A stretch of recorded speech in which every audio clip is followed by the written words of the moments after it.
ఈరోజు తెలంగాణ కాంగ్రెస్ పార్టీకి నూతన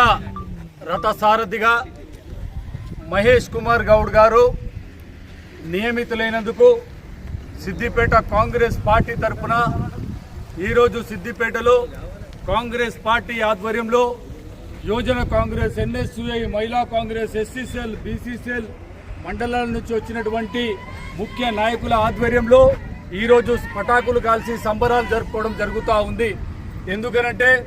కాంగ్రెస్ పార్టీలో కష్టపడి పనిచేసిన వారికి గుర్తింపు ఉంటుందని చెప్పి ఈరోజు ఈ దిశానిర్దేశంగా ఒక ఎన్ఎస్యుఐ నుంచి కాలేజీ లెవెల్లో విద్యార్థి దశలో చురుకుగా పాల్గొని ఎన్ఎస్యులో పనిచేసి యువజన కాంగ్రెస్లో పనిచేసి కాంగ్రెస్ పార్టీలో ఎన్నో క్రియాశీలకంగా పనిచేసి ఎమ్మెల్సీగా వర్కింగ్ ప్రెసిడెంట్గా పనిచేసి నిజామాబాద్ నుంచి ఒక బీసీ బిడ్డ అయినటువంటి ఈరోజు మహేష్ కుమార్ గౌడ్ నియమితుల పట్ల సిద్దిపేట కాంగ్రెస్ పార్టీ నాయకులందరూ హర్షం వ్యక్తం చేస్తూ ఈరోజు మాకెంతో సంతోషంగా ఉంది. మహేష్ కుమార్ గౌడ్ గారి నాయకత్వంలో,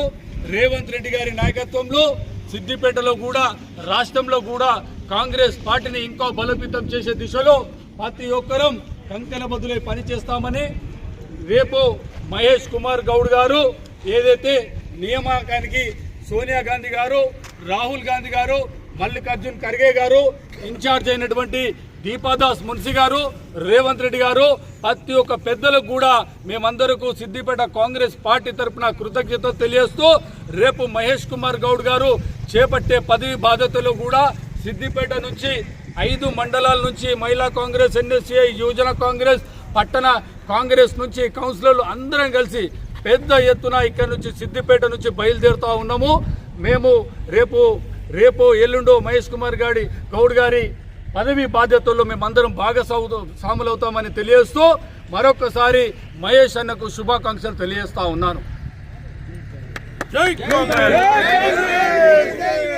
జై కాంగ్రెస్, జై కాంగ్రెస్, జై కాంగ్రెస్, జై